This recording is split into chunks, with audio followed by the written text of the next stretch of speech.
You have more freedom than any generation in history. More choices, more opportunities. You can become anything you want. So why do millions of people in their 20s feel completely lost? You scroll past perfect lives, 22-year-old millionaires, people your age living their dream. Your parents had one path, you have 1,000. And suddenly, every decision feels terrifying. Choosing the wrong study, the wrong career, like carving your future into stone while you're still trying to figure out who you even are. But the problem isn't that you're lost, lazy, or behind. It's that your brain was never built for this world. It evolved for small tribes, simple lives, and only a handful of choices. So, when everything becomes possible, your brain doesn't feel free. It feels trapped. And that trap has a name: the quarter-life crisis. We live in a time where anything is possible. You can become a millionaire making slime videos, or get rich posting pictures of your feet. You can be an entrepreneur, an artist, an influencer, or all of them at once. We grew up hearing, you can be anything you want if you work hard enough.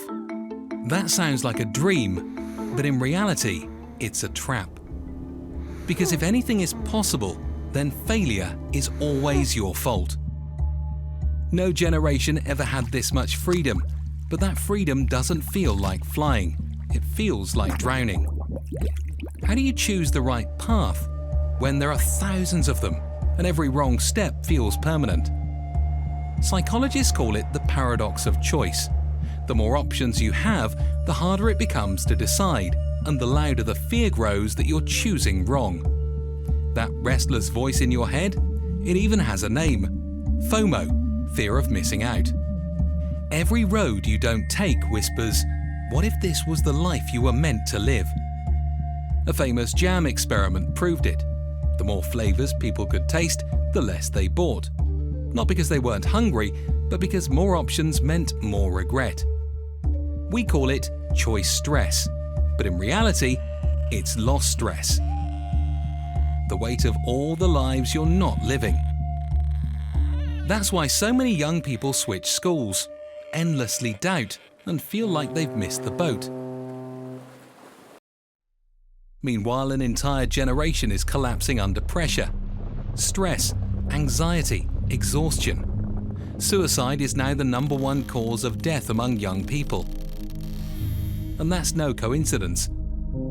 Psychologists call this stage emerging adulthood, or the quarter-life crisis, the space between 18 and 29. On the outside, you look like an adult, but inside, it's still one big construction site.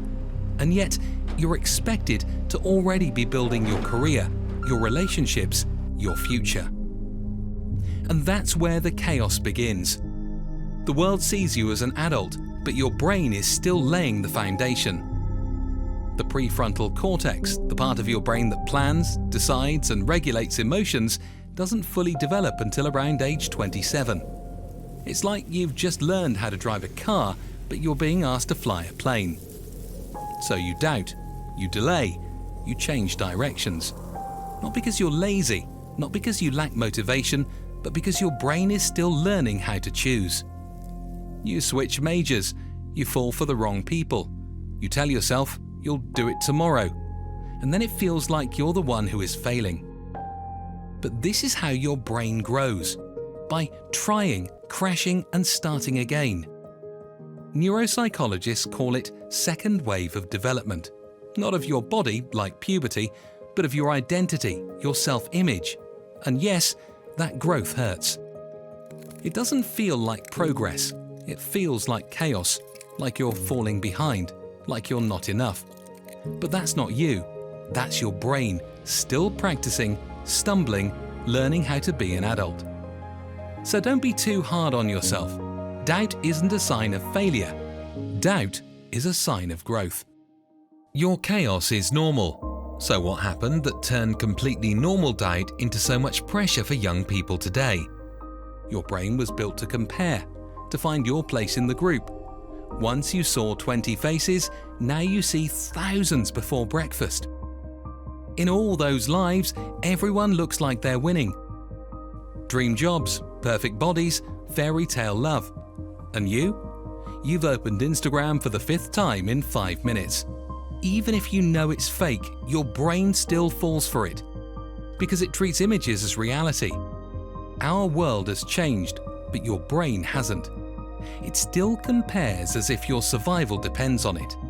Every filtered photo becomes proof. They've made it, you haven't. Success isn't a path anymore, it's a competition, with live scores and highlight reels on your screen.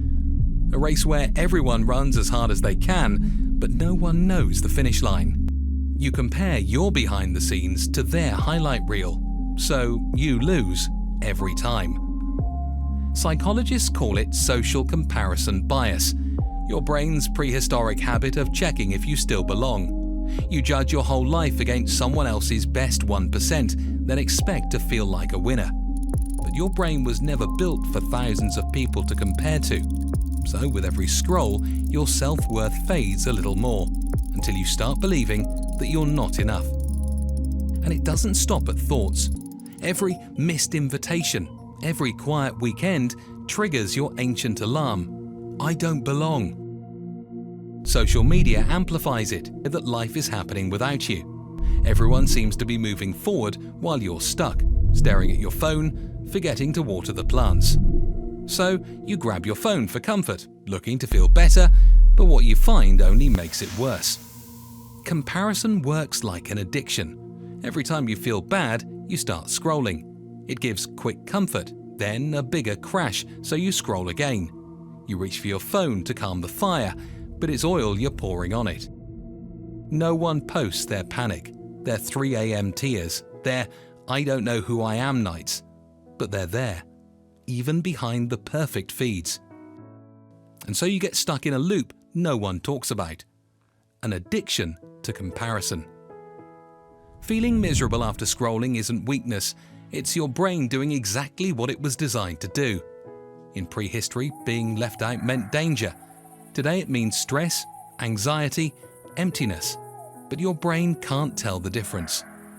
We're all running a race with no finish line, fighting for a prize that no one will ever win. But don't worry, a quarter-life crisis isn't a personal failure. It's part of growing up. 3 out of 4 young adults go through it. Every doubt, every wrong turn, every sleepless night. They're not signs that you're falling, they're proof that you're growing. The heaviest weight isn't your choices, it's the expectations in your head. I should be there by now. I should already have this. But that's no illusion. There's no one right way to live your life. No universal timeline. So stop punishing yourself. You're not lazy. You're not behind. You're just on your way. And you're allowed to move at your own pace in your own direction. Still, that's hard in a world that constantly shows you where you're supposed to be. Comparison is the thief of joy, and nowhere does it steal more than on social media. You scroll through people's highlight reels, but never their breakdowns, their wins, but never their failures. So unfollow what makes you feel small, follow what makes you grow, and if it still doesn't bring peace, press delete, because sometimes freedom starts with a single click. The grass will always look greener, but most of the time, it's just a filter. And remember, you don't have to run to keep up. Trust that your pace is enough. The destination can stay unknown. The only thing that matters is that you keep walking.